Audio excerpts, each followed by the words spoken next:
Var olmaq üçün nə etmək lazımdır? Mənə çox maraqlıdır. Nə etmək lazımdır? Yəni o adı almaq üçün. Var gərək zonda ola. Həbsxanaya girmək üçün də yəqin ki bir cinayət törətmək lazımdır, düzdür? Bəli.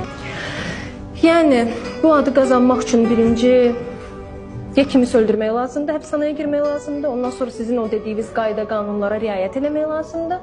Sonra da o adı alırlar, elədir? Bəli. İndi mən də sizə bir şey öyrətmək istəyirəm. Sizə bir insan haqqında danışmaq istəyirəm.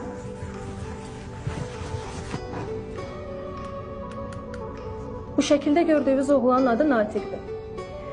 Şəkil çəkildiyi zaman onun 21 yaşı var idi.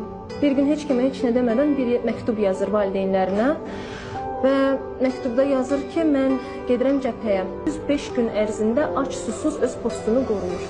Gördülər ki, baş aça bilmirlər. 22 nəfər əsir gətirdilər və ona xəbər göndərdilər ki, əgər təslim olmazsa bu 22 nəfəri güllələyəcəklər. Özünü öldürmək böyük bir qəhrəmanlıq olardı, düzdür?